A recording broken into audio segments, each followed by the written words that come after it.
பசங்களா welcome to hunter learning family. So நான் உங்களோட சுபா மேம். இதுதான் நம்மளோட hunter learning Tamil medium channel. And 10th பசங்க எல்லாரும் ஆல்ரெடி இந்த சேனல்ல நிறைய பேர் சப்ஸ்கிரைப் பண்ணியாச்சு. பண்ணாம பாக்குறவங்க கண்டிப்பா சப்ஸ்கிரைப் பண்ணிட்டு பாருங்க. அப்பதான் உங்களுக்கு தேவையான நோட்ஸ்ல இருந்து எல்லாமே தமிழ்ல கிடைக்கும். அடுத்த 2 வருஷத்துக்கு உங்களை கைட் பண்றதுக்கு நாங்க ரெடியா இருக்கோம். ஸோ நீங்க ரெடியா இருந்தீங்கன்னா ஜஸ்ட் இந்த சேனலை சப்ஸ்கிரைப் பண்ணிட்டு உங்களோட ஃப்ரெண்ட்ஸ் எல்லாருக்கும் ஷேர் பண்ணிருங்க. ஓகேயா? சோ ஆல்ரெடி நம்ம என்ன பண்ணிட்டு இருக்கோம் அப்படின்னு பார்த்தோம்னா, இம்பார்ட்டன்டான கொஸ்டின்ஸ் எல்லாமே வந்துட்டு ஆல்ரெடி கொடுத்தாச்சு. நம்மளோட தமிழ் மீடியம் ஆப்ல போயிட்டு, சாரி ஆப் வேணாம், இப்போ இந்த சேனலை கிளிக் பண்ணிட்டு நீங்க 10th பிளேலிஸ்ட் போனீங்க அப்படின்னா, 10th அறிவியல் பிளேலிஸ்ட் போனீங்க அப்படின்னா உங்களுக்கு தேவையான கொஸ்டின், இம்பார்ட்டன்ட் கொஸ்டின்ல இருந்து லெக்சர்ஸ்ல இருந்து எல்லாமே வரிசையா இருக்கும். ஸோ பார்த்து போய் தெரிஞ்சுக்கோங்க. ஸோ அந்த வகையில இன்னைக்கு நம்ம எந்த சப்ஜெக்ட், அதாவது எந்த யூனிட்டை வந்துட்டு நம்ம பார்க்க போறோம் அப்படின்னு பார்த்தோம்னா, அறிவியல்ல இருக்கக்கூடிய இயற்பியல் தான்ப்பா. ஸோ இயற்பியல் நான் எடுப்பேன், கெமிஸ்ட்ரி எடுக்கிறதுக்கு இன்னொரு மேம் இருப்பாங்க. நம்ம கிளாஸ்லயுமே இப்படித்தானே, அறிவியல் ஒரு மேம், அறிவியல் இருந்துச்சு அப்படின்னா கெமிஸ்ட்ரிக்கு தனியா ஒரு மேம் இருப்பாங்க, பிசிக்ஸுக்கு தனியா ஒரு மேம் இருப்பாங்க, நம்மளோட பயாலஜிக்கு தனியா ஒரு மேம் இருப்பாங்க இல்லையா? ஸோ அந்த மாதிரி நான் உங்களோட பிசிக்ஸ் மேம். ஸோ இயற்பியல் ஆல்ரெடி 2-3 லெசன் நம்ம என்ன பண்ணியாச்சு அப்படின்னு பார்த்தோம்னா கம்ப்ளீட் பண்ணியாச்சு. ஸோ இன்னைக்கு நம்ம 4வது பாடத்தை தான் பார்க்க போறோம். ஸோ 4வது பாடம் என்ன அப்படின்னு பார்த்தோம்னா மின்னோட்டவியல். மின்னோட்டவியல் பத்தி நமக்கு சொல்லணும்ன்ற இன்ட்ரோடக்ஷன் எல்லாம் தேவையே கிடையாது. ஏன்னா நம்ம யூஸ் பண்ற எல்லா எலக்ட்ரானிக் சம்பந்தப்பட்ட பொருட்கள் எல்லாமே மின்னோட்டம் இல்லை அப்படின்னா அது நகரவே நகராது. காலையில நம்ம போடுற ஃபேன்ல இருந்து, யூஸ் பண்ற ஹீட்டர்ல இருந்து, காலைல பாக்குற டிவில இருந்து, மொபைல் நோண்டுறோமோ அதுல இருக்கக்கூடிய சார்ஜ்ல இருந்து எல்லாமே சொல்ல போனா ஒரு அணு கூட அசையாது நம்மளை பொறுத்த வரைக்கும் மின்னோட்டம் இல்லை அப்படின்னா. ஏன்னா நம்மளோட வாழ்க்கையில மின்னோட்டம் வந்துட்டு ரொம்ப பெரிய பங்கு வகிக்குது. அதுல என்னதான் வந்துட்டு கெட்டதுன்ற ஒரு விஷயம் இருந்தாலுமே, கெட்டதுன்ற விஷயத்தை நம்ம நோக்கி போகாத வரைக்கும் மின்னோட்டம் அப்படிங்கிறது ரொம்ப நல்ல பெனிஃபிட்ஸ் நமக்கு கொடுத்துட்டு இருக்கு. ஸோ மின்னோட்டவியல் நம்ம படிக்கிறதுக்கு ரொம்ப இன்ட்ரெஸ்டிங்கான ஒரு சப்ஜெக்ட் தான். அதுல இருக்கக்கூடிய முக்கியமான கொஸ்டின்லாம் எது ஆனுவல் எக்ஸாமுக்கு என்னென்னலாம் கேட்பாங்க அப்படின்னு நான் தேடி கண்டுபிடிச்சி எடுத்து ஆல்ரெடி போஸ்ட் பண்ணியாச்சு. இப்போ அந்த கொஸ்டின் என்ன பண்ண போறோம் அப்படின்னு பார்த்தோம்னா டீட்டெயில்டா பார்க்க போறோம். ஓகேயா? சோ இதுல ஃபர்ஸ்ட் கொஸ்டின், ஃபர்ஸ்ட் மின்னோட்டம்னா என்ன அப்படின்னு பார்த்தோம்னா, எலக்ட்ரான்களோட நகர்வுகளை தான் நம்ம என்னன்னு சொல்றோம் அப்படின்னு பார்த்தோம்னா மின்னோட்டம்னு சொல்றோம். ஒரு தாமிர கம்பியில எலக்ட்ரான்கள் வந்துட்டு பிளஸ்ல இருந்து மைனஸுக்கு போகும். இதைத்தான் நம்ம என்னன்னு சொல்றோம் அப்படின்னு பார்த்தோம்னா எலக்ட்ரானோட நகர்வுன்னு சொல்றோம். அதுதான் நம்ம மின்னோட்டம்னு படிப்போம். அப்போ மின்னோட்டத்தோட திசை அப்படின்னா, எலக்ட்ரான் எந்த திசையில நகருதோ அதற்கு எதிர் திசையில தான் மின்னோட்டத்தோட திசை இருக்கும். ஜஸ்ட் இதெல்லாம் தெரிஞ்சு வச்சுக்கோங்க. மேபி நமக்கு 1 வருஷத்துல கேட்கலாம். Okay, so ton. மின்னோட்டத்தோட அலகு அப்படின்னா அதுக்கு இருக்கக்கூடிய ஒரு அலகு என்ன அப்படின்றது பார்க்கும்போது நமக்கு SI அலகு புக்ல கொடுத்துருக்காங்கப்பா. சோ SI அலகுல மின்னோட்டத்தோட அலகை நம்ம எப்படி சொல்லுவோம்? அலகு மீன்ஸ் அதை நம்ம எந்த குறியால குறிப்போம்? ஆம்பியர் தான் சொல்லுவோம். சோ அதை SI அலகு எப்படி சொன்னுச்சு அப்படிங்கிறத பார்த்துடலாம். சோ மின்னோட்டத்தின் SI அலகு ஆம்பியர் ஏங்கிற சிம்பிளால தான் நம்ம மின்னோட்டத்தை சொல்லுவோம். அதாவது அலகை ஏன்னு சொல்லுவோம். பொதுவா மின்னோட்டத்தை நம்ம I அப்படிங்கிற சிம்பிள் வச்சு யூஸ் பண்ணுவோம். கரண்ட் I அப்படின்னு சொல்லிட்டு யூஸ் பண்ணுவோம். ஒரு கூலும் மின்னோட்டம் ஒரு வினாடி நேரத்தில் கடத்தியின் ஏதாவது ஒரு குறுக்குவெட்டு பகுதி வழியாக கடந்து செல்லும் போது அக்கடத்தியில் பாயும் மின்னோட்டம் ஒரு ஆம்பியர். ஒரு ஃபிராக்ஷன் ஆஃப் செகண்ட், ஒரு வினாடியில ஒரு கூலும் அளவுக்கான மின்னோட்டம் வந்துட்டு ஒரு குறிப்பிட்ட பகுதியில, ஒரு குறுக்குவெட்டு பகுதியில எந்த அளவுக்கு பாயுது அதை வந்துட்டு நம்ம என்னன்னு சொல்றோம்? மின்னோட்டம்னு சொல்றோம். என்ன அப்படின்னா, ஒரு பெரிய கடத்தி இருக்குன்னு வச்சுக்கோங்களேன். அந்த கடத்தி ஃபுல்லா இருக்கக்கூடிய மின்னோட்டத்தை வந்துட்டு அளவிடுறது கஷ்டம். சோ ஒரு குறுக்குவெட்டு இதுல இருந்து இந்த பகுதியில வந்துட்டு எனக்கு எந்த அளவுக்கான மின்னோட்டம் போகுதுங்கிறத கண்டுபிடிச்சேன்னா மிச்சம் எல்லாத்துலயும் எனக்கு அந்த அளவுக்கான மின்னோட்டம் தான் பாஞ்சிட்டு இருக்குன்னு சொல்லிடலாம். சோ அதைத்தான் ஒரு குறுக்குவெட்டு பகுதி அப்படின்னு சொல்றாங்க. சோ ஒரு கூலும் அளவுக்கான மின்னோட்டம் வந்துட்டு ஒரு கடத்தி வழியா போகும்போது அந்த ஒரு குறுக்குவெட்டு பகுதியில எனக்கு எந்த அளவுக்கான மின்னோட்டம் பாயுதோ அது நம்ம என்னன்னு சொல்றோம்? ஆம்பியர்னு சொல்றோம். ஓகே, சோ ஆம்பியர், ஒரு ஆம்பியர் என்ன அப்படின்னா ஒரு கூலும் பர் ஒரு வினாடி. ஓரளவு மின்னோட்டம் ஒரு வினாடியில அந்த குறுக்குவெட்டு பகுதியில எவ்வளவு போகுதோ அதைத்தான் நம்ம என்னன்னு சொல்றோம்? ஆம்பியர்னு சொல்றோம். Okay, so next question. ஒரு கடத்தியின் அளவை தடிமனாக்கினால் அதன் மின்தடையின் மதிப்பு என்னவாகும்? ஒரு கடத்தியின் மின்தடையானது அதன் குறுக்குவெட்டு பரப்பிற்கு எதிர்த்தகவில் அமையும். சோ மின்தடைனா என்ன அப்படின்னு பார்த்தோம்னா, மின்னோட்டம் போகுது அப்படின்னா அதுக்குன்னு நம்ம கொடுக்கக்கூடிய தடையத்தான் என்னன்னு சொல்றோம் அப்படின்னு பார்த்தோம்னா மின்தடைன்னு சொல்றோம். அது எப்படி இருக்கும் அப்படின்னா, ஒரு கடத்தியின் மின்தடையானது அதன் குறுக்குவெட்டு பரப்பிற்கு எதிர்த்தகவில் அமையும். அப்போ எனக்கு மின்தடை அப்படிங்கிறது குறுக்குவெட்டு பரப்பு ஆறுன்னு சொல்லியிருக்காங்க. சோ அந்த ஆறுக்கு எப்படி இருக்குமா? எதிர்த்தகவில் அமையுமா? அப்போ குறுக்குவெட்டு பரப்பு வழியா போகக்கூடிய மின்னோட்டத்தை எனக்கு யாரு முடிவு பண்றா அப்படின்னு பார்த்தோம்னா மின்தடை தான். மின்தடை வந்துட்டு எனக்கு ஜாஸ்தியா இருந்துச்சுன்னா அந்த குறுக்கு வெட்டு பரப்பு வழியா போகக்கூடிய மின்னோட்டமானது கம்மியாகும். குறுக்கு வெட்டு பரப்பு அப்படின்றப்போ எனக்கு இந்த அளவுக்கான வயர்ல மின்னோட்டம் போறதுக்கும் இந்த அளவுக்கான வயர்ல மின்னோட்டம் போறதுக்கும் வித்தியாசம் இருக்கு. இந்த இடத்துல எனக்கு அதிகமா எலக்ட்ரான்கள் நகர ஆரம்பிக்கும், இந்த இடத்துல எலக்ட்ரான்களோட நகர்வு குறைவா இருக்கும். அப்போ எனக்கு குறுக்கு வெட்டு பரப்புக்கு மின்தடை எதிர்த்தகவல் அமைஞ்சிருச்சு அப்படின்னா எனக்கு இங்க போகக்கூடிய மின்னோட்டமானது ஜாஸ்தியா இருந்துச்சுன்னா எனக்கு மின்தடையானது கம்மியா இருக்கும். மின்னோட்டம் கம்மியா இருந்துச்சுன்னா அந்த இடத்துல எனக்கு மின்தடையானது எப்படி இருக்கும் அப்படின்னு பார்த்தோம்னா ஜாஸ்தியா இருக்கும். நம்ம பொதுவா ஆரத்தான் மின்தடைன்னு சொல்றோம். அப்போ ஆறுங்கிறது இன்டைரக்ட்லி ப்ரொபோர்ஷனல் டு 1/a, இல்லைன்னா ஆர் டைரக்ட்லி ப்ரொபோர்ஷனல் டு 1/aன்னு நம்ம சொல்லிக்கலாம். சோ எனக்கு பரப்புக்கு மின்தடையானது எதிர்த்தகவல் அமையும். இதைத்தான் நம்ம என்னன்னு சொல்றோம் அப்படின்னா மின்தடை அப்படின்னு சொல்லிட்டு சொல்றோம். ஆகவே கடத்தியின் அளவை தடிமனாக்கினால் அதன் மின்தடையின் மதிப்பு குறையும். நான் சொன்னதுதான், இவ்வளவு இருக்கக்கூடிய கடத்தியோட இந்த அளவை, இந்த ஏரியாவை நான் இவ்வளவு பெருசாக்கிட்டேன்னா எனக்கு அந்த இடத்துல என்ன இருக்கும் அப்படின்னு பார்த்தோம்னா மின்தடையோட மதிப்பு கம்மியா இருக்கும். ஏன்னா எனக்கு தடிமன் பெருசாயிருச்சுன்னா அப்ப எனக்கு நிறைய மின்னோட்டம் போகுது. மின்னோட்டத்தை எதிர்க்கிற பண்பை தான் நான் மின்தடைன்னு சொன்னேன். மின்னோட்டம் நிறைய போகுதுன்னா அப்ப மின்னோட்டத்தை எதிர்க்கிற பண்பு அந்த இடத்துல கம்மியா இருக்கு, மின்தடையானது கம்மியா இருக்கு அப்படின்னு அர்த்தம். சோ ஒரு கடத்தியோட அளவை நம்ம தடிமனாக்கிட்டோம்னா மின்தடையோட மதிப்பு என்ன ஆகும் அப்படின்னு பார்த்தோம்னா குறைய ஆரம்பிக்கும். ஏன் அப்படின்னா நம்மளோட மின்தடையானது போகக்கூடிய அந்த மின்னோட்டத்தோட பரப்பு இருக்கு இல்லையா, அந்த பரப்புக்கு எதிர்த்தகவுல அமையும் அப்படிங்கிறாங்க. அப்ப மின்னோட்டம் ஜாஸ்தியா இருந்தா மின்தடை கம்மியா இருக்கும், மின்தடை ஜாஸ்தியா இருந்தா மின்னோட்டமானது எப்படி இருக்கும், கம்மியா இருக்கும் அப்படின்னு சொல்றாங்க. சோ நெக்ஸ்ட் என்ன அப்படின்னா மின்னிலை விளக்குகளில் டங்ஸ்டன் பயன்படுத்தப்படுகிறது, ஆனால் மின் உருகி இழையாக அதனை பயன்படுத்துவதில்லை. ஏன்? டங்ஸ்டன் கம்பிங்கிறது பல்புல நம்மளோட ஃபியூஸ் போனா, நீங்க ஃபியூஸ் போன பல்பை எடுத்து பாத்தீங்கன்னா உங்களுக்கு தெரியும், அதுக்கு இடையில இருக்கக்கூடிய அந்த கம்பியானது விட்டுருக்கும். அதைத்தான் நம்ம டங்ஸ்டன் கம்பின்னு சொல்றோம்.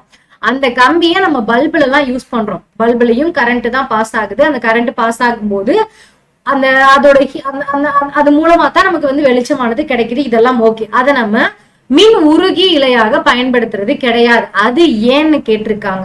ஏன்னா டங்ஸ்டனின் உருகுநிலை மிக அதிகம். ஆகவே அவை மின்னிலை விளக்குகளில் பயன்படுத்தப்படுகிறது. ஆனால் மின் உருகி இலைக்கு உருகுநிலை மிக குறைவான பொருள் தேவை.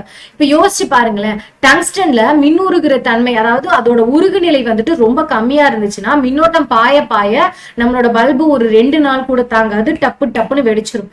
அதோட உருகுநிலைங்கிறது ரொம்ப ஜாஸ்தி. எதோட உருகுநிலை? டங்ஸ்டனோட உருகுநிலையானது ரொம்ப ஜாஸ்தியா இருக்கிறதுனாலதான் நம்ம அதை பல்ப்ஸ்ல யூஸ் பண்றோம். ஆனா மின் உருகி இலை இருக்கு இல்லையா, அதுல உருகுநிலை அப்படிங்கிறது ரொம்ப கம்மியா இருக்கக்கூடிய பொருள் தான் தேவை.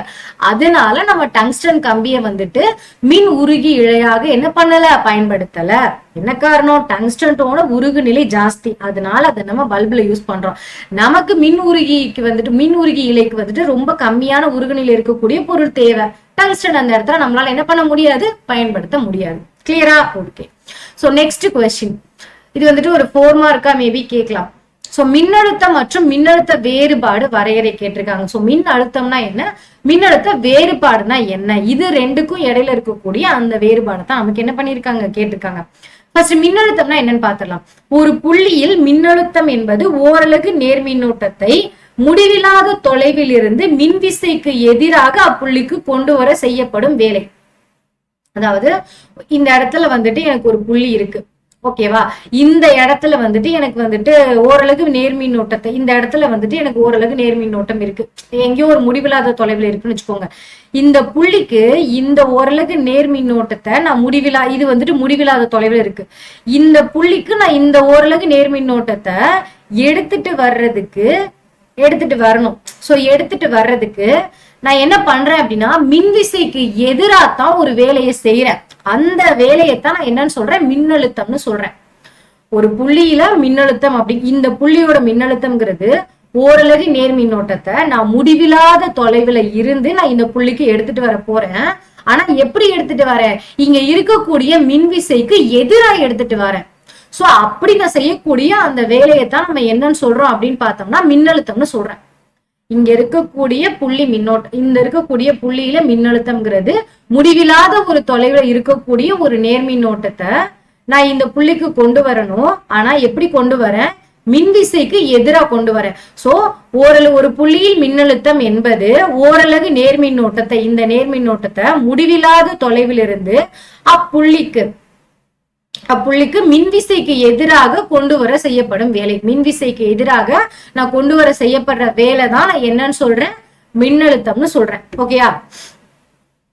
மின்னழுத்த வேறுபாடுங்கிறது ரெண்டு புள்ளிகளுக்கு இடையே உள்ள மின்னழுத்த வேறுபாடு என்பது ஒரு புள்ளியிலிருந்து மற்றொரு புள்ளிக்கு ஓரலகு நேர்மின்னோட்டத்தை மின்விலக்கு விசைக்கு எதிராக நகர்த்த செய்யப்படும் வேலை. இப்ப எனக்கு இந்த இடத்துல ஒரு புள்ளி இருக்கு, இந்த இடத்துல ஒரு புள்ளி இருக்கு. சோ இந்த ரெண்டு புள்ளிக்கும் இடையில இருக்கக்கூடிய மின்னழுத்த வேறுபாடுங்கிறது என்ன அப்படின்னா, ஒரு புள்ளியிலிருந்து மற்றொரு புள்ளிக்கு, இந்த புள்ளியில இருக்கக்கூடிய அந்த ஓரலகு நேர்மின்னோட்டத்தை நான் இந்த புள்ளிக்கு கொண்டு போக போறேன். இப்படி கொண்டு போகும்போது நான் என்ன பண்ண போறேன்னா, மின் விலக்கு விசைக்கு எதிராக தான் ஒரு வேலையை செய்யறேன். சோ இந்த வேலையை நான் என்னன்னு சொல்றேன்னா மின்னழுத்த வேறுபாடுன்னு சொல்றேன். ஓகேயா? நம்ம ஏன் இதை பண்ணணும் அப்படின்னு கேட்டோம்னா, நான் ஆல்ரெடி சொல்லிட்டேன், மின்னோட்டமானது ஒரு உயர்ந்த பகுதியில பிளஸ்ல இருந்து மைனஸ்க்கு போகும் அப்படின்னு கொடுத்துருக்காங்க பாருங்க. மின்னழுத்த ஆக்சுவலா ஒரு ரெண்டு புள்ளிகளுக்கு இடையில வந்துட்டு மின்னழுத்த வேறுபாடு இருந்தா மட்டும்தான் அந்த கடத்தியில வந்துட்டு கரண்ட் ஆனது பாஸ் ஆகும். சோ மின்னழுத்த வேறுபாடுங்கிறது என்ன அப்படின்னா, இப்போ எனக்கு இது வந்துட்டு பிளஸ்ல இருக்கு அப்படின்னா, இங்க பிளஸ்ல இருக்கக்கூடிய ஒரு அயனியை நான் இங்க மைனஸ்ல வந்து கொண்டு போய் சேர்க்கணும் ஒரு எலக்ட்ரானை. சோ அப்படி நான் கொண்டு போய் சேர்க்கணும் அப்படின்னா அதுக்காக நான் ஒரு வேலை செய்வேன். அந்த வேலை எப்படி இருக்கும்னா, மின் விலக்கு விசைக்கு எதிரா இருக்கும். மின் விலக்கு விசைக்கு எதிரா இருக்கும். அதைத்தான் நான் என்னன்னு சொல்றேன்னா மின்னழுத்த வேறுபாடுன்னு சொல்றேன். ஒரு இரு புள்ளிகளுக்கு இடையே உள்ள மின்னழுத்த வேறுபாடு, இது ரெண்டுக்கும் இடையில இருக்கக்கூடிய மின்னழுத்த வேறுபாடு. ஃபர்ஸ்ட் பாயிண்ட், மின்னழுத்த வேறுபாடு இருந்தா மட்டும்தான் மின்னோட்டம் பாயும். சோ மின்னழுத்த வேறுபாடு என்பது ஒரு புள்ளியில் இருந்து மற்றொரு புள்ளிக்கு, இதுல இருந்து மற்றொரு புள்ளிக்கு ஓரலகு நேர்மின்னோட்டத்தை, ஓகேவா?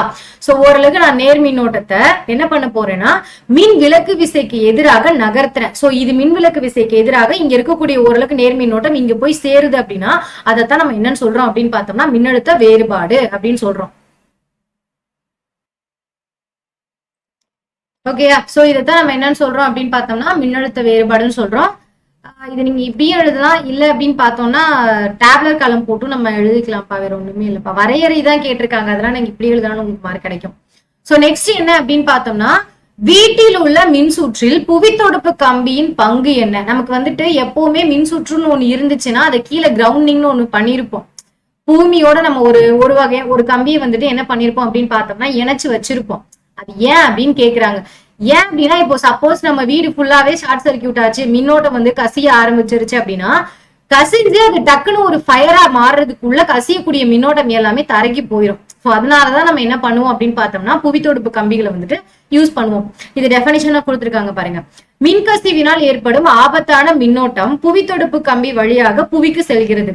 எனவே புவித்தொடுப்பு கம்பி இணைப்பானது ஒரு பாதுகாப்பு அரணாக மின்கசிவினால் உண்டாகும் மின்னதிர்ச்சியை தவிர்க்கிறது. ஒண்ணுமே இதுதான்ப்பா. வீட்டுல யூஸ் பண்ணுவோம், ஃபேக்டரிஸ்ல யூஸ் பண்ணுவோம், எங்க வேணா யூஸ் பண்ணலாம். புவித்தொடுப்பு கம்பிங்கிறது கண்டிப்பா கொடுத்துருப்பாங்க. அதோட முக்கியமான காரணம், சப்போஸ் நம்மளோட வீட்டுல மின்கசிவோ ஒரு ஃபேக்டரியில மின்கசிவோ ஏற்பட்டுச்சு அப்படின்னா அது ஃபுல்லா ஸ்ப்ரெட் ஆகாம இருக்கிறதுக்காக, அது டக்குன்னு எல்லா இடத்துலயும் பாஞ்சிராம பூமிக்கு அடியிலேயே போயிடும். அந்த கம்பி மூலமா பூமிக்கு அடியில போயிடும். அது ஒரு பாதுகாப்பு அரண். அதுக்காகத்தான் நம்ம புவித்தொடுப்பு கம்பிகளை வந்துட்டு வீட்டுல யூஸ் பண்ணிட்டு இருக்கோம். ஓகேயா? சோ நெக்ஸ்ட் கொஸ்டின் என்ன அப்படின்னு பார்த்தோம்னா, ஓம் விதி ஈக்குவல் டு ஐஆர்னு சொல்லுவோமா? சோ மாறாத வெப்பநிலையில் கடத்தி ஒன்றின் வழியே பாயும் சீரான மின்னோட்டம் கடத்தியின் முனைகளுக்கு இடையே உள்ள வேறுபாட்டிற்கு, மின்னழுத்த வேறுபாட்டிற்கு சமமா இருக்கும். சோ மாறாத வெப்பநிலைனா வெப்பநிலையை நம்ம மாத்த போறது கிடையாது. வெப்பநிலையை மாத்தாம வச்சுக்கிட்டு கடத்தி வழியா நம்ம என்ன பண்ண போறோம்னா ஓரளவான மின்னோட்டத்தை வந்துட்டு கொடுக்க போறோம். அப்படி கொடுக்கக்கூடிய மின்னோட்டம் வந்துட்டு எப்படி இருக்கும் அப்படின்னு பார்த்தோம்னா, கடத்தியின் முனைகளுக்கு இடையே உள்ள மின்னழுத்த வேறுபாட்டிற்கு நேர்தகவல் அமையும். பாயக்கூடிய அந்த மின்னோட்டமானது அந்த கடத்தியோட முனைகளுக்கு இடையே இருக்கக்கூடிய மின்னழுத்த வேறுபாட்டிற்கு நேர்தகவல் அமையும் அப்படின்னு சொல்லுவாங்க. அதாவது V directly proportional to IR, இல்லைன்னா V directly proportional to I. ஆற கூட விடுங்க. V directly proportional to I. விங்கிறது என்ன? மின்னழுத்த வேறுபாடுன்னு சொல்லுவோம். ஐங்கிறது என்ன? பாயக்கூடிய கரண்ட். சோ என்ன அப்படின்னு பார்த்தோம்னா, ஒரு மாறாத வெப்பநிலையில ஒரு கடத்தியில நம்ம மின்னோட்டத்தை கொடுக்குறோம்னா அந்த மின்னோட்டமானது எப்படி இருக்கும் அப்படின்னு பார்த்தோம்னா, இந்த மின்னோட்டமானது எப்படி இருக்கு? அந்த கடத்திகளோட முனைகளுக்கு இடையே இருக்கக்கூடிய மின்னழுத்த வேறுபாட்டுக்கு நேர்தகவல் இருக்கு. இதுதான் வந்துட்டு ஓமோட விதி சொல்லியிருப்பாரு. டீடைல்டா நீங்க 11th 12th படிப்பீங்க. ஜஸ்ட் ஓமோட விதிங்கிறத மட்டும் என்னன்னு தெரிஞ்சுக்கோங்க, வேற ஒண்ணுமே இல்ல. மின் தடை மற்றும் மின் கடத்தியன் ஆகியவற்றிற்கான வேறுபாடு. மின் தடைனா என்ன, மின் தடை என்னன்னா என்ன, மின் கடத்தும் என்னன்னா என்னன்னு கேட்டிருக்காங்க. ஓரளவு நீளமும் ஓரளவு குறுக்குவெட்டு பரப்பும் கொண்ட கடத்தி ஒன்று மின்னோட்டத்திற்கு ஏற்படும் மின் தடை அக்கடத்தி பொருளின் மின் தடையன். ஒரு கடத்தி வழியா எனக்கு மின்னோட்டமானது போகுதுன்னா அந்த மின்னோட்டத்தை வந்துட்டு தடுக்கிற பண்பை நம்ம மின்தடைன்னு சொன்னோம்னா, அந்த கடத்துற தன்மை, அந்த கடத்து பொருளோட தன்மையை நம்ம என்னன்னு சொல்றோம் அப்படின்னு பார்த்தோம்னா மின்தடையன். மின்தடையன் ரெண்டுமே ஒண்ணுதான். மின்னோட்டம் ஒரு கடத்தி வழியா போகுது, அந்த மின்னோட்டத்தை நான் தடுக்கணும், அதுக்காக நான் கொடுக்கக்கூடியது மின்தடை. மின்னோட்டம் பாயிர தன்மையை தடுக்கிறது மின்தடை, அதை நான் மின்தடை என்னன்னு சொல்றேன். மின்தடை எண்ணின் அலகு தலைகீழ் மின் கடத்து எண். மின்தடை எண்ணோட தலைகீழியத்தான் நம்ம என்னன்னு சொல்றோம் அப்படின்னா மின்கடத்தி எண்ணுன்னு சொல்றோம். மின்தடையோட தலைகீழிய நம்ம மின்தடை எண்ணோட தலைகீழிய நம்ம மின்கடத்தி எண்ணுன்னு சொல்றோம். இதோட அலகை நம்ம வந்துட்டு ஓம் மீட்டர்ல சொல்லுவோம். இதோட அலகு ஓ மீட்டர், ஓ -1 மீட்டர் -1. ஏன்னா தலைகீழின்னு சொல்லியாச்சா, அப்பனா மைனஸ்ல வந்துடும் டைரக்டா. காப்பான்களை விட கடத்திகளுக்கு மின்தடை எண் குறைவு. காப்பான்களை விட கடத்திகளுக்கு மின் கடத்தி எண். இப்போ மின்தடை எண் மின்னோட்டத்தை தடை பண்ணுது அப்படின்னா மின்கடத்தி எண் மின்னோட்டத்தை ஜாஸ்தி பண்ண போகுது. இது மின்தடை எண்ணோட தலைகீழின்னு சொல்லும் போதே நமக்கு தெரியும், அப்பனா இது அதுக்கு ஆப்போசிட்டா இருக்கும் அப்படின்னு. இது அலகு ஓம் மீட்டர்னா அதை -1 மீட்டர் -1 சொல்றோம். காப்பான்கள் அப்படின்னா காப்பான்களை வந்துட்டு மின் கடத்தாத பொருட்களோட நம்ம சேர்த்துக்கலாம், அப்படி சொல்லிக்கலாம் இல்லையா. சோ காப்பான்களோட கடத்திகளுக்கு மின்தடை எண் வந்துட்டு குறைவா இருக்கும் அப்படிங்கிறாங்க. ஏன் அப்படின்னா காப்பான்களுக்கு வந்துட்டு சுத்தமா கடத்துற தன்மையே இருக்காது. காப்பான்களை நம்ம மரக்கட்டை, அவ்வளவுதான், வேற ஒண்ணுமே இல்லை. மரக்கட்டையை நம்ம காப்பான்னு சொல்றோம். மரக்கட்டையில எப்படியா கரண்ட் பாஸ் ஆகும்? அதை விட எனக்கு கடத்திக்கு மின்தடை எண் வந்துட்டு குறைவா இருக்கும் அப்படிங்கிறாங்க. ஏன்னா கடத்திக்கு குறைவு, காப்பான்களுக்கு அவ்வளவா இருக்காது. சோ கடத்திகளுக்கு மின்தடை எண் எப்படி இருக்கும் அப்படின்னு பார்த்தோம்னா குறைவா இருக்கும். இதை விட இதுக்கு குறைவா இருக்குமா? காப்பான்களோட கடத்திகளுக்கு வந்துட்டு மின்தடை எண் வந்துட்டு குறைவா இருக்கும். சோ காப்பான்களை விட கடத்திகளுக்கு மின்கடத்தி எண் வந்துட்டு அதிகமா இருக்கும். கண்டிப்பா காப்பான்களை நம்மளால மின் கடத்த முடியாது, பட் கடத்திகளுக்கு நம்ம ஈஸியா மின் கடத்திக்கலாம், அதான் சொல்லியிருக்காங்க. இதுக்கு அது அப்படியே ஆப்போசிட்பா, வேற ஒண்ணுமே இல்லப்பா. சோ நெக்ஸ்ட் இது ஒரு மேபி 7 மார்க்ல கேட்கலாம்ப்பா, கண்டிப்பா கேட்கலாம். 3 மின்தடைகளை தொடர் இணைப்பு பக்க இணைப்பில் இணைக்கும் போது கிடைக்கும் தொகுபயன் மின்தடைக்கான கோவையத்தான் படம் வரைஞ்சு கேட்டிருக்காங்க. முக்கியமா இந்த படத்தை நீங்க வரைஞ்சிடணும், ஓகேயா? ஓகே, படம் வந்துட்டு ரொம்ப இம்பார்ட்டன்ட் அப்படின்னு சொல்லியாச்சு. ஸோ ஃபர்ஸ்ட் நம்ம என்ன பண்ண போறோம் அப்படின்னு பார்த்தோம்னா மின்தடையாக்கிகளை வந்துட்டு தொடர் இணைப்புல இணைக்க போறோம். அப்ப நம்ம 3 மின்தடை எடுத்துக்க போறோம். அந்த 3 மின்தடையுமே நம்ம என்ன பண்ண போறோம் அப்படின்னு பார்த்தோம்னா தொடர் இணைப்பு அப்படின்ற பட்சத்துல நம்ம இந்த மாதிரி தொடரா இணைச்சிருவோம்ப்பா. இங்க வந்துட்டு இங்க ஒரு மின்தடை, இங்க ஒரு மின்தடை, இங்க ஒரு மின்தடைன்னு தொடரா இணைச்சிருக்கோம். இந்த ஃபர்ஸ்ட் மின்தடை நம்ம R1னும், ரெண்டாவது மின்தடை R2னும், மூணாவது மின்தடை ஜஸ்ட் R3ன்னு எடுத்தாச்சு. இந்த இடத்துல வந்துட்டு ஒரு பேட்டரி கொடுத்துருக்காங்க, இந்த இடத்துல ஒரு சாவி இருக்கு. இங்க வந்துட்டு நம்ம அம்மீட்டர் யூஸ் பண்ணுவோம், ஏன்னா கரண்ட்டை மெஷர் பண்றதுக்கு நமக்கு நல்லாவே தெரியும். சோ இந்த மாதிரி ஒரு மூடிய சுற்றுப்பா, இது தொடர் இணைப்புல இணைச்சிட்டோம் அப்படின்னா அது ஒரு மூடிய சுற்றா இருக்கும். கரெக்டா? நம்ம இப்ப இந்த இடத்துல மின்னோட்டத்தை வந்துட்டு கொடுக்க ஆரம்பிச்சிட்டோம் அப்படின்னா, இங்க அளவுக்கு மின்னோட்டம் கொடுத்தோம் அப்படின்னா இது ஒரு தொடர் இணைப்புல இருக்கக்கூடிய ஒரு மூடிய சுற்று அப்படிங்கிற பட்சத்துல இங்க போகக்கூடிய மின்னோட்டமானது எல்லா இடத்துலயுமே ஒரே அளவான மின்னோட்டம் தான் போகும். இங்க என்ன மின்னோட்டம் போகுதோ அதே தான் இங்க போகும், இங்க என்ன மின்னோட்டம் போகுதோ அதே தான் இங்கேயும் போகும். அப்ப இங்க இருக்கக்கூடிய மின்னழுத்த வேறுபாடை நம்ம எப்படி எழுதிக்கலாம்? பொதுவா மின்னழுத்த வேறுபாடை Vன்னு எழுதுவோம். சோ இது 3 ரெசிஸ்டர், 3 மின்தடை அப்படிங்கிற பட்சத்துல V1 V2 V3 அப்படின்னு எழுதியாச்சு. 3 மின்தடைய ஃபர்ஸ்ட் 3யுமே தொடர் இணைப்புல இணைச்சு ஒரு பேட்டரி கனெக்ஷன் கொடுத்தோம், சாவி இருந்துச்சு, அம்மீட்டர் இருந்துச்சு. இது எல்லாத்தையும் சேர்த்து ஒரு மூடிய சுற்றா உருவாக்கணும். மின்னோட்டத்தை நம்ம மின்னோட்டத்தை கொடுத்தாச்சு, பேட்டரி ஆன் பண்ணாச்சு, மின்னோட்டம் பாய ஆரம்பிச்சிருச்சு அப்படிங்கிற பட்சத்துல இது 3மே தொடர் இணைப்பு அப்படிங்கிறதுனால 3 மின்தடையிலுமே ஒரே அளவான மின்னோட்டம் தான் பாயும். அப்ப ஒரே அளவான மின்னழுத்த வேறுபாடு தான் இருக்கும். அதை நம்ம எப்படி எழுதிக்கலாம்? V1 V2 V3ன்னு எழுதிக்கலாம், சரியா? சோ ஓமோட விதி என்ன சொல்லுது அப்படின்னு பார்த்தோம்னா V = IRன்னு சொல்லும். அதோட மின்னழுத்த வேறுபாடை கண்டுபிடிக்கிறதுக்கு V ஈக்குவல் டு IR. நமக்கு போகக்கூடிய மின்னோட்டம் ஒரே மின்னோட்டம் தான் சொல்லியாச்சு. அப்ப முதல் ரெசிஸ்டர் முதல் மின்தடையில இருக்கக்கூடிய மின்னழுத்த வேறுபாடை நான் எப்படி எழுதிக்கலாம்? V1 IR1 எழுதலாம். ஏன்னா முதல் ரெசிஸ்டர் R1 மின்னோட்டம் எனக்கு மாறாது, அது நான் I தான். எல்லா கடத்தி எல்லா மின்தடையிலுமே ஒரே அளவான மின்னோட்டம் பாயுதுன்னு நான் சொல்லியாச்சு. நீங்க பாருங்க, மின்தடையாக்கிகள் தொடர் இணைப்பாக உள்ள போது ஒவ்வொரு மின்தடையாக்கியின் வழியாகவும் ஒரே அளவு மின்னோட்டம் பாயும். அப்ப I மாறாது. எனக்கு முதல் மின்தடை அப்படிங்கிற பட்சத்துல நான் இதை V1 இதை வந்துட்டு R1 எடுத்தேன். ரெண்டாவது நான் V2 IR2 எடுத்துப்பேன். மூணாவது V3 IR3 எடுத்துக்கிட்டேன். இப்ப இதோட மொத்த மின்னழுத்த வேறுபாடு நான் கண்டுபிடிக்கிறதுக்கு V ஈக்குவல் டு இது எல்லாத்தையும் ஆட் பண்ணா எனக்கு கிடைச்சிருமா? அப்ப V1 plus V2 plus V3. ஓகேயா? சோ இதை நம்ம இந்த டேர்ம்ல எழுதும் போது எனக்கு V ஈக்குவல் டு இப்படி கிடைக்கும். இது இந்த V1க்கு பதிலா இந்த IR1 எழுதுவேனா, IR1 பிளஸ் இந்த V2க்கு பதிலா IR2 பிளஸ் இந்த V3க்கு பதிலா IR3 எழுதுவேன். கரெக்டா? சோ என்ன எழுதுனேன் கடைசியா? V equal to IR1 plus V equal to V வராது இந்த இடத்துல,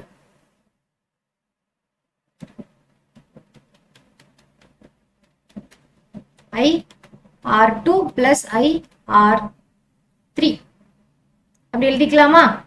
இதுதான் வந்துட்டு மொத்த மின்னழுத்த வேறுபாடு. இப்ப என்ன சொல்றாங்க அப்படின்னு பார்த்தோம்னா, தொகுபையின் மின்தடை அப்படிங்கிற ஒரு கான்செப்டை வந்துட்டு இந்த இடத்துல இன்ட்ரோடியூஸ் பண்றாங்க.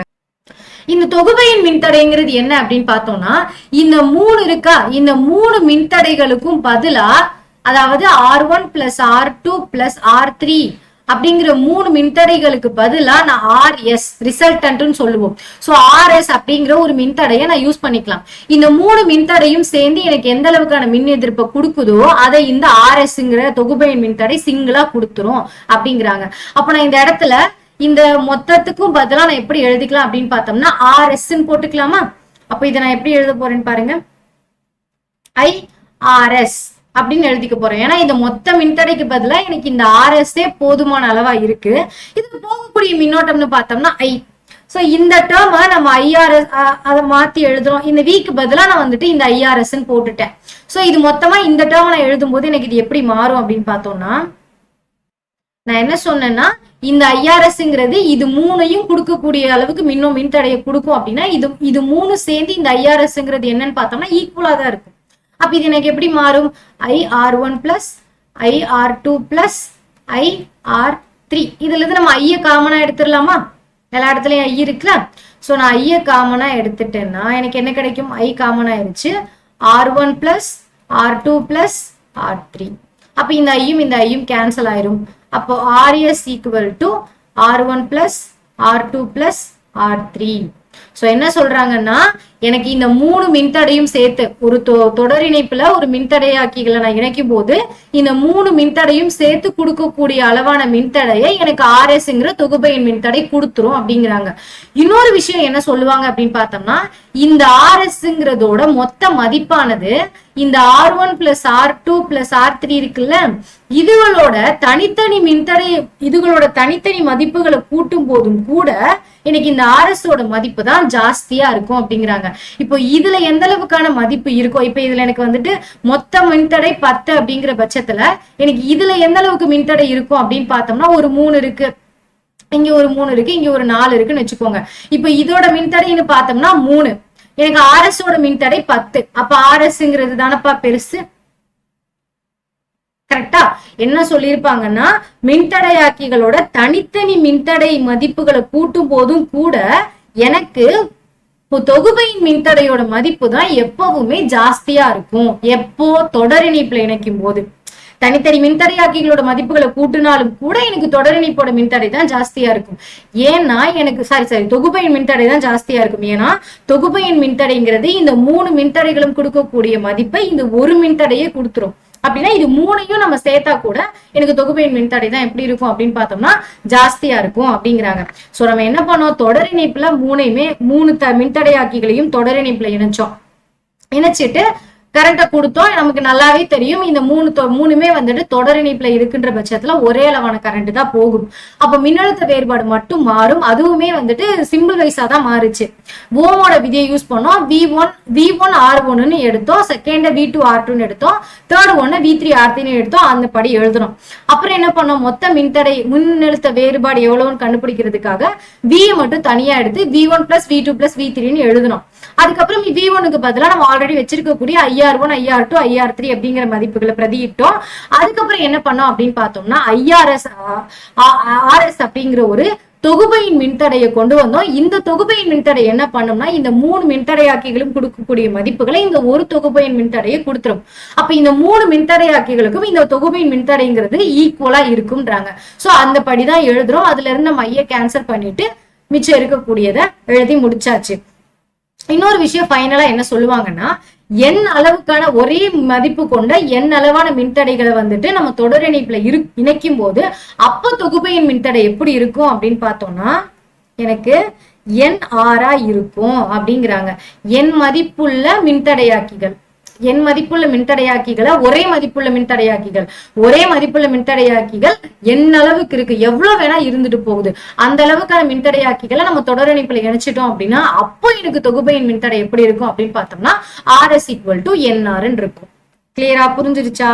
சோ நெக்ஸ்ட் என்ன பண்ண போறோம்னா பக்க இணைப்புல இணைக்க போறோம்ப்பா. தொடர் இணைப்பு எனக்கு இந்த மாதிரி இருந்துச்சு அப்படின்னா எனக்கு பக்க இணைப்பு மேல ஒண்ணு கீழே ஒண்ணு மேல ஒண்ணு கீழே ஒண்ணாதான் இருக்கும். ஓகேயா?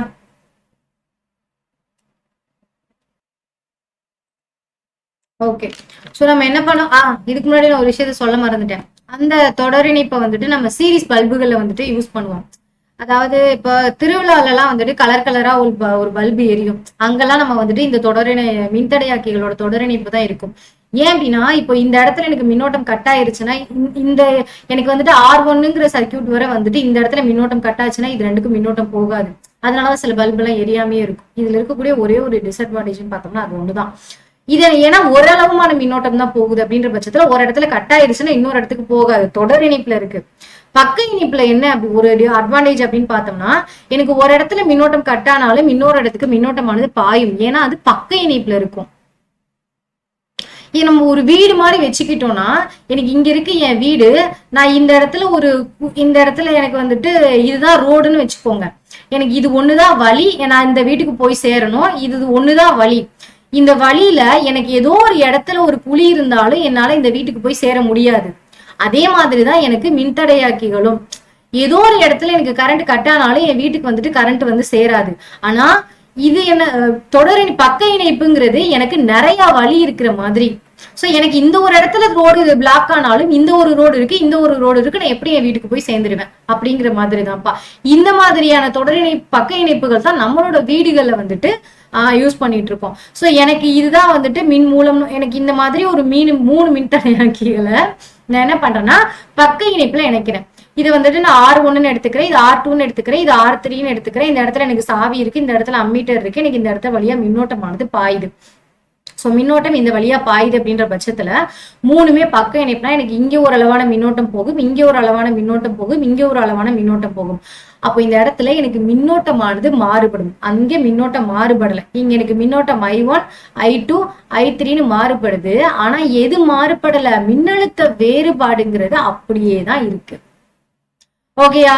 சோ மின்னோட்டமானது மாறுபடுது, மின்னழுத்த வேறுபாடு மாறுபடல. ஏன்னா நம்ம இத பக்க இணைப்புல இணைச்சிருக்கோம். தொடர் இணைப்புனா ஒரே அளவான மின்னோட்டம் தான். இந்த மாதிரி ஒரே ரோடு தான்ப்பா, என்னால அந்த ரோட்டை விட்டா வேற வழியே இல்லை. பக்க இணைப்புங்கிறது வந்துட்டு நிறைய ரோடு ஷார்ட்கட் மாதிரி, எந்த வகையில போனாலும் எனக்கு போக வேண்டிய இடத்துக்கு நான் போய் சேர்ந்துடலாம் அப்படிங்கிற மாதிரி. நான் இப்போ ஒரே ஒரு சின்ன விஷயம் என்னன்னா, நான் போகிற இடத்துக்கு போயிடுவேன். ஆனா டைமிங் மட்டும் கொஞ்சம் மாறலாம் ஒரு ரோட்டுக்குமே தவிர. நான் தான் போறேன்னா நான் தான் மின்னழுத்த வேறுபாடு நான் தான் போறேன். 3 ரோடுல எந்த ஒரு ரோடு வழியா வேணாலும் நான் போகலாம். போகிறது நான் ஒரு ஆளு தான். ரோடு தான் மாறுது, அந்த ரோடு தான் கரண்ட். ஓகேயா? சரி, ஓகே. நெக்ஸ்ட் போயிடலாமா? சோ ஓமோட விதியை நம்ம யூஸ் பண்ணோம் அப்படின்னா I = V/R எடுத்துக்கலாம். ஏன்னா இது வந்துட்டு மின்னோட்ட, அதாவது நம்ம இப்ப இந்த இடத்துல வந்துட்டு மின்னோட்டம் தான் மாறுது. முன்னாடி V = IR எடுத்தோம், ஏன்னா எனக்கு மின்னழுத்த வேறுபாடு தான் மாறுச்சு. மின்னழுத்த வேறுபாடு நான் கண்டுபிடிச்சா போதும். இந்த இடத்துல எனக்கு மின்னோட்டம் மாறுது. அப்ப ஐ இந்த பக்கம் எடுத்துட்டு வரும்போது எனக்கு வி மேலையும் ஆர் வந்துட்டு கீழேயும் வந்துடும். அவ்வளவுதான், சிம்பிள். ஓம் விதிப்படி I1ங்கிற முதல் மின்னோட்டத்தை நம்ம வி பை R1ன்னு எடுப்போம். ரெசிஸ்டர் R1, வி மாறாது, மின்னழுத்த வேறுபாடு மாறல. I2 வி பை R2ன்னு I3 வி பை R3ன்னு எடுத்தாச்சு. மின் சுற்றுல போகக்கூடிய மொத்த மின்னோட்டத்தை நம்ம I1 பிளஸ் I2 பிளஸ் I3ன்னு எடுத்தாச்சு. அப்ப I equal to I1 plus I2 plus I3ன்னு எடுத்தாச்சு. கரெக்டா? சோ இப்ப இதை நம்ம எழுதலாமா? மொத்தமா ஐக்கு பதிலா V by R1 plus V by R2 plus V by R3. ஏன்னா I equal to I1 plus I2 plus I3. I1 ஓட வேல்யூ இது, I2 ஓட வேல்யூ இது, I3 ஓட வேல்யூ இது. நம்ம அப்படி எழுதியாச்சு. இப்போ இங்க வந்துட்டு தொகுபையின் மின்தடை என்ன சொல்றாங்க அப்படின்னு பார்த்தோம்னா ஐபின்றாங்க. அப்போ இந்த 3 மின்தடையும் சேர்ந்து எனக்கு கொடுக்கக்கூடிய அந்த மின்தடையை எனக்கு இந்த ஐபி மட்டும் கொடுத்துரும். கரெக்டா? Sorry RB.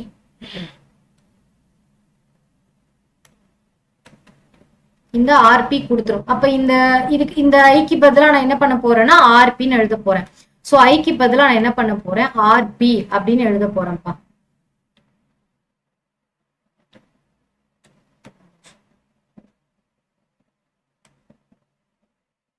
சோ இந்த ஐயை நம்ம எப்படி மாத்தி எழுதுறோம், எனக்கு இந்த 3 மின்தடையும் சேர்ந்து கொடுக்கக்கூடிய மின்தடையை எனக்கு இந்த ஆர்பிங்கிற தொகுபையின் மின்தடை கொடுத்துருச்சுன்னா அப்ப ஐ ஈக்குவல் டு எனக்கு மேல இருக்கக்கூடிய மின்னழுத்த வேறுபாடு அப்படியே இருக்கும், கீழே இருக்கக்கூடிய ஆர்பி மட்டும் மாறும். சோ நான் என்ன பண்ண போறேன், இந்த ஐக்கு பதிலா நான் வி பை ஆர்பின்னு எழுத போறேன். அப்ப V by RP equal to இந்த 3 மின்தடையும் சேர்த்தாதானே எனக்கு இந்த ஒரு மின்தடை கிடைச்சிரும். அப்ப நான் இப்ப எப்படி எழுதிக்கலாம், அது அப்படியே நம்ம எழுதலாம். V by R1 plus V by R2 plus V by R3ன்னு எழுதிக்கலாம். ஓகேயா? சோ இப்ப இதுல இருந்து நம்ம v கான்ஸ்டன்டா ஆமா v வந்துட்டு எல்லாத்துலயுமே பொதுவா இருக்கு, அதை நம்ம அப்படியே வெளில எடுத்தோம்னா v equal to 1 by RP equal to 1 by R1 plus 1 by R2 plus 1 by R3. எனக்கு இந்த இடத்துல v இருக்குப்பா. சோ நான் இந்த v என்ன ஆகும் அப்படின்னு பார்த்தோம்னா ரெண்டும் கேன்சல் ஆயிரும். அப்ப எனக்கு பேலன்ஸ் என்ன இருக்கு, 1 by RP equal to 1 by R1 plus 1 by R2 plus 1 by R3. இதுதான் என்ன அப்படின்னு பார்த்தோம்னா பக்க இணைப்புல நம்ம 3 மின்தடையாக்கிகள் இணைக்கும் போது தொகுபயன் மின்தடை. ஓகேயா? சோ இன்னொரு விஷயம் என்ன சொல்றாங்கன்னா, நம்ம பக்க இணைப்புல வந்துட்டு 3 மின்தடையாக்கிகளை இணைக்கும் போது இந்த தொகுபயன் மின்தடையானது என்னவா இருக்கும்னா இதுல இருக்கக்கூடிய ஒவ்வொரு மின்தடைகளோட மதிப்புக்கும் கம்மியா இருக்கும்.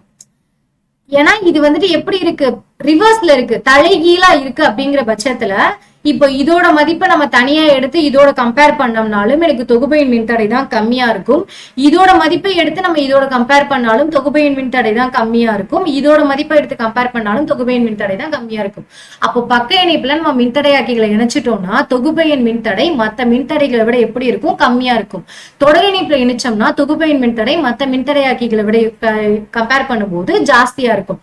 இன்னொரு அதே பழைய கான்செப்ட், என் அளவுக்கான மின்தடைகளை வந்துட்டு என் அளவுக்கான மின்தடை ஒரே என் அளவுக்கான மின்தடைகளை வந்துட்டு நம்ம பக்க இணைப்புல இணைக்கும் போது எனக்கு அப்ப தொகுபையின் மின்தடை எப்படி இருக்கும் அப்படின்னு பார்த்தோம்னா 1 by RP equal to 1 by NR அப்படின்னு இருக்கும். இவ்வளவுதான்ப்பா, இதுதான் சொல்லியிருப்பாங்க. இதுதான் வந்துட்டு தொடர் இணைப்பு மற்றும் பக்க இணைப்புல வந்துட்டு மின்தடையாக்கிகள். புரியுதா? சோ புரிஞ்சிருக்கும் நம்புறேன். சோ நம்ம நெக்ஸ்ட் வேற ஒரு டாபிக் போயிடலாம். அடுத்த டாபிக் என்ன அப்படின்னா மின்னோட்டம் என்றால் என்ன, மின்னோட்டத்தின் அலகை வரையறு, மின்னோட்டத்தை எந்த கருவி மூலம் அளவிட முடியும், அதனை ஒரு மின்சுற்றில் எவ்வாறு இணைக்கப்பட வேண்டும், இதெல்லாம் தான்ப்பா கேள்வி. சோ ஃபர்ஸ்ட் மின்னோட்டம்னா என்னன்னு சொல்லிடலாம். ஒரு கூலும் மின்னோட்டம் ஒரு வினாடி நேரத்தில் கடத்தியின் ஏதாவது ஒரு குறுக்குவெட்டு பரப்பு வழியாக கடந்து செல்லும் போது அக்கடத்தியில் பாயும் மின்னோட்டம் ஒரு ஆம்பியர். மின்னோட்டம்னா என்னன்னு கேட்டா ஒரு ஆம்பியரை சேர்த்தே கொடுத்தாச்சுப்பா. மின்னோட்டம்னா ஒண்ணுமே கிடையாது, ஃப்ளோ ஆஃப் எலக்ட்ரான்ஸ், எலக்ட்ரான்களோட நகர்வு தான் மின்னோட்டம். எலக்ட்ரான்கள் நகரல்லாம் அந்த இடத்துல எனக்கு மின்னோட்டமே இருக்காது. ஒரு கடத்தினா அந்த கடத்தியில ஒரு தாமிர கம்பியை வச்சு நம்ம மின்னோட்டம், தாமிர கம்பி இருக்கு, நமக்கு கரண்ட் கிடைக்குதுன்னா அந்த இடத்துல எனக்கு எலக்ட்ரான்களோட நகர்வு இருக்கு, பிளஸ்ல இருந்து மைனஸுக்கு போகுது, அதைத்தான் நம்ம மின்னோட்டம்னு சொல்றோம். அப்படி போகும்போது ஒரு குறுக்குவெட்டு பரப்பு வழியா போகுது. சோ அந்த குறுக்குவெட்டு பரப்புல எனக்கு எந்த அளவுக்கான மின்னோட்டம் இருக்குங்கிறத சொல்றத நம்ம என்னன்னு சொல்றோம்னா மின்னோட்டத்தோட அலகு ஒரு ஆம்பியர்னு சொல்றோம். எந்த கருவி மூலம் நம்ம அதை அளக்கலாம் அப்படின்னு பார்த்தோம்னா அம்மீட்டரை வச்சு நம்ம ஒரு மின்னோட்டத்தை அளந்துக்கலாம்ப்பா. கொடுத்துருக்காங்க பாருங்க, மின்னோட்டத்தை அம்மீட்டர் கொண்டு அளவிட முடியும். அதனை ஒரு மின் சுற்றில் தொடர் இணைப்புல தான் நம்ம இணைக்கணும். சோ மின்னோட்டத்தை நம்ம அம்மீட்டரை வச்சு அளந்துக்கலாம். ஒரு மின் சுற்று அப்படின்னா அங்க நம்ம மின்னோட்டத்தை வந்துட்டு அம்மீட்டரை வந்துட்டு நம்ம எப்படி இணைக்கணும் அப்படின்னு பார்த்தோம்னா தொடர் இணைப்புல தான் இணைக்கணும் அப்படின்னு கொடுத்துருக்காங்க. ஃபர்ஸ்ட் என்ன கொஸ்டின் கேட்டாங்க, மின்னோட்டம்னா என்ன அப்படின்னு கேட்டாங்க. ஒரு மின் சுற்றுல வந்துட்டு எனக்கு மின்னோட்டம்ங்கிறது நான் என்னன்னு சொல்றேன்னா எலக்ட்ரான்களோட நகர்வு பிளஸ்ல இருந்து மைனஸ்க்கு போகுது. அப்ப அந்த இடத்துல எனக்கு கரண்ட் இருக்கு. அதோட அலகுன்னு பார்த்தோம்னா ஆம்பியர். ஓரளவு ஒரு கூலும் மின்னோட்டம் ஒரு கடத்தி வழியா போகும்போது ஒரு குறுக்கு வெட்டு பரப்புல எனக்கு எந்த அளவுக்கான மின்னோட்டம் பாஞ்சிருக்கு அதெல்லாம் ஒரு ஆம்பியர்னு சொல்றேன். மின்னோட்டத்தை அளவிட கருவி என்னன்னு பார்த்தோம்னா எனக்கு அம்மீட்டர். அதை நான் எங்க இணைக்கணும் எப்படி இணைக்கணும்னு பார்த்தோம்னா மின்னோட்டத்தை அளவிடக்கூடிய கருவியான ஆம்பியரை வந்துட்டு நான் தொடர் இணைப்புல தான் இணைக்கணும்.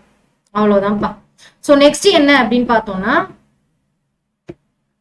அவ்வளவுதான் இது. ஓகே, ஜூலோட வெப்ப விதி கேட்டிருக்காங்க. நிக்கல் மற்றும் குரோமியம் கலந்த உலோக கலவை மின்சார வெப்பமேற்று சாதனமாக பயன்படுவது ஏன்? ஒரு மின் உருகியிலை எவ்வாறு மின்சாதனங்களை பாதுகாக்கிறது அப்படின்னு கேக்குறாங்க. சோ ஃபர்ஸ்ட் ஜூலோட வெப்ப விதி. ஜூல் வெப்ப விதிப்படி ஒரு மின்தடையில் உருவாகும் வெப்பமானது அதன் வழியே பாயும் மின்னோட்டத்தின் இரு மடிக்கு நேர்த்தகவுல இருக்கும் அப்படிங்கிறாங்க. ஒரு மின்தடையில உருவாகக்கூடிய வெப்பம் அந்த கடத்தி வழியா போகக்கூடிய மின்னோட்டத்தோட இருமடிக்கு நேர்த்தகவுல இருக்கும். அப்போ எனக்கு மின்னோட்டத்தோட இருமடிக்கு நேர்த்தகவுனா ஐ வந்துட்டு ஸ்கொயரா இருக்கும்.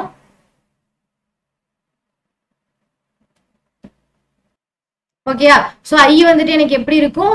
ஸ்கொயரா இருக்கும். ஹீட் வெப்பத்தை தான் நம்ம இங்க கன்சிடர் பண்ணிருக்கோம். அப்போ ஒரு ஜூல் வெப்ப விதிப்படி ஒரு மின்தடையில் உருவாகும் வெப்பமானது அது வந்துட்டு ஹீட். ஓகேயா? அது எப்படி இருக்கா? அந்த கடத்தி வழியே பாயக்கூடிய மின்னோட்டத்தின் இருமடிக்கு நேர் விகிதத்துல இருக்கு. அப்ப ஐ ஆர் ஸ்கொயர்.